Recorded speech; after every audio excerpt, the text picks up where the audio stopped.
or a scotch? I'm more of a beer drinker. IPAs. Oh, IPAs. What's that, International Pale Ales? That's India Pale Ale. India Pale Ale. What do you like to drink? Other than fucking jizz. I mean, what alcohol do you like to drink? Let's say one thing about my buddy Richie, who has a disease. And, but it's an interesting disease he has. He has the disease of alcoholism. And he came to me, and he told me, and I like to look, I'm the kind of guy who likes to look at the bright side of things, So I told him, I said, Richie, it's true that you have a disease and everything, but I think you got the best one.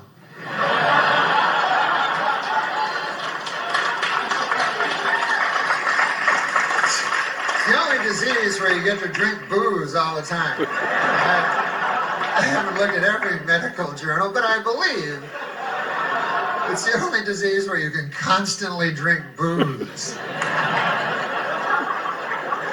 As a matter of fact, that is the disease. And I don't think Richie would think if he had a disease. Like, I don't think Richie would go to my Uncle Bert and go, hey, I understand you got bowel cancer. Ah, man, I know how you feel. I gotta drink a lot of booze. Those diseases, they're tough, those diseases, huh, Uncle Bert? Hey, what's your symptoms, Uncle Bert? Well, my bowel, I got blood pouring out of it all the time. I got bowel blood pouring out, gushing out of my bowel, almost nonstop. And I got searing, clawing pains, ripping, tearing, mind-screeching bowel pains. And they're combined with aching, dull, soul-deadening bowel pain. Those are basically my symptoms. How about you? I get happy. And,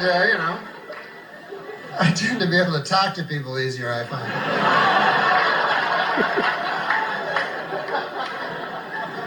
Sometimes I will meet a lady at a bar, got the same disease as I do, and I'll fuck her. But, that's in the latter stages of the disease. Uncle Bert, you have to realize that. Know what I mean, Uncle Bert? But, no, but listen, man, I don't minimize what he does, though, because he admits that he's an alcoholic and that he's weaker than above. That ain't easy to do. I couldn't do any of that shit. I'm too proud, you know what I mean? I got too much pride, like they say in the scriptures, pride goeth before the fall, and he can somehow, it's a very beautiful thing he does. He goes to Alcoholics Anonymous, and he says, right in front of them, he says, he goes in front of a whole room full of people, and he says, I am an alcoholic, which I know does not sound that anonymous. I didn't name the group, but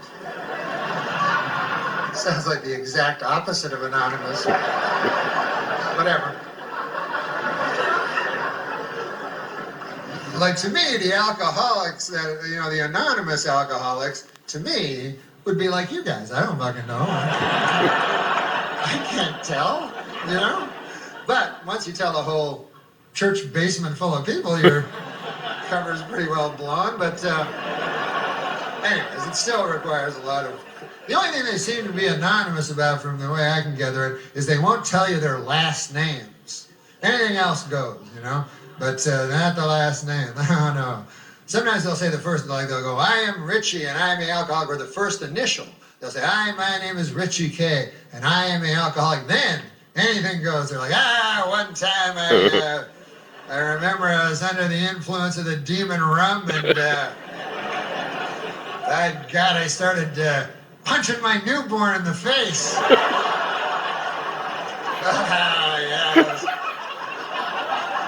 I looked down at my fist and it was all bloody with, I don't know what it was. It was either from my knuckles or my son's skull. Yeah. I'm not telling you my last name. That's none of your beeswax. As far as I'm concerned, a man should have a little, Ever tell you about the time I blew a dog for a pint of gin? Oh, yeah, I did. First initial's K, I'll give you that much. Richie K, but I'm not going to say the last letters. Plus you can memorize my face. But other than that, I would like to keep this completely anonymous. If there was just a way I could...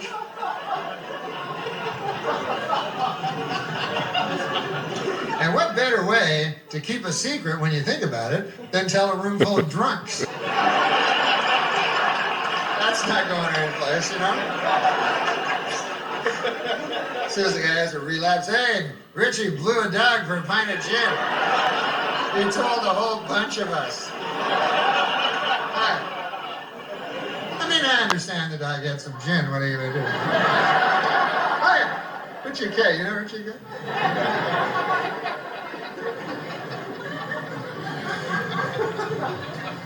But I don't drink myself, you know. It's not because I'm no big guy. I'm just afraid, you know. I fear everything, you know. And so I'm afraid to and stuff. But I used to. Now I don't drink. And when you're with people that drink, it doesn't work out. That's why that designated driver thing, I don't think ever worked out.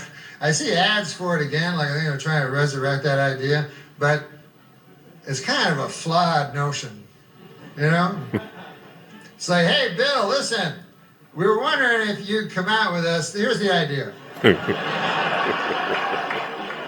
We want to go out and drink.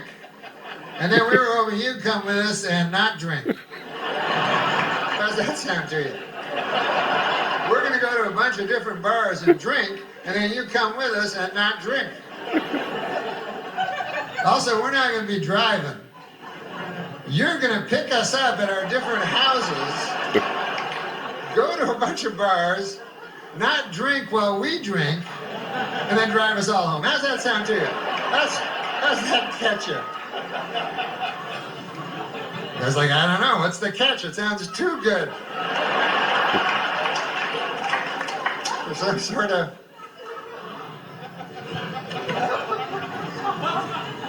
But I don't drink, and if you don't drink, I'll tell you something, bars are not a lot of fun because, you know, when you think about it, fucking all, you know, all it is you're just sitting at a big oak table for 4 hours.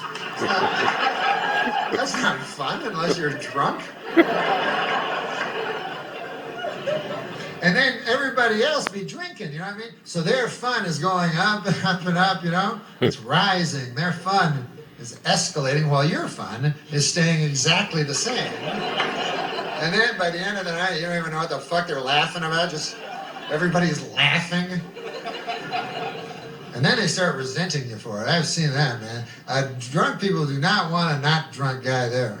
I know that. I've been there so many times.